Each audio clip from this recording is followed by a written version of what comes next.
This lesson will cover how to add a search to your dashboard as a workspace item. When saving search criteria, one of your options is to Include in my dashboard. This allows you to take your search and put it in your dashboard as a workspace item. This will only work for searches that have a group by criteria. Once you've saved the search with that option, you can go to the Dashboard tab and select Add Item from the menu. You'll find your saved search under the Event Searches list. After the saved search has been added to the dashboard, you can use the Settings button to modify how the search results are displayed. Also be aware of that since you've not explicitly captured time series data for the search, only the last minute of data will be displayed. At the bottom of the dashboard object, you also will have a link to view the results of that dashboard search in the Log Activity tab.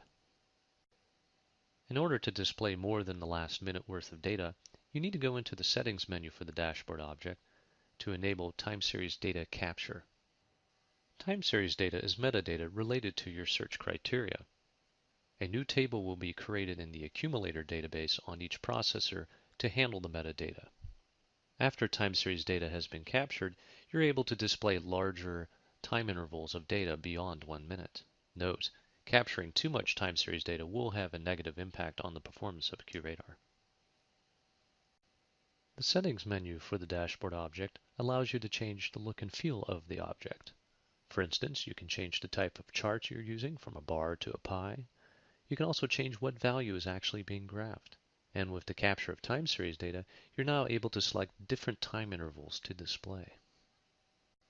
After you've enabled time series data capture for a dashboard object, you'll see a timestamp appear in the graph. Since we only started the time series data recently, you can only go back as far as the accumulation began. But in another 24 hours, you will have a full 24-hour window to view. Also be aware that the units used and their spacing will be dependent on the data set. You'll see that there's only 2 colors displayed, although there are 3 apparent in the legend. That's because the third category does not have enough units to display a proper bar.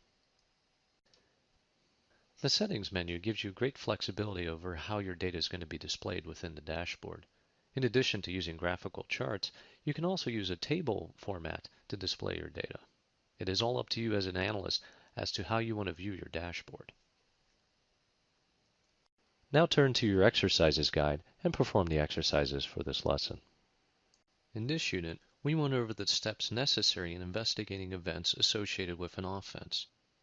We use filters and the ability to group by various criteria as a way to gain perspective into the data sets that we're viewing.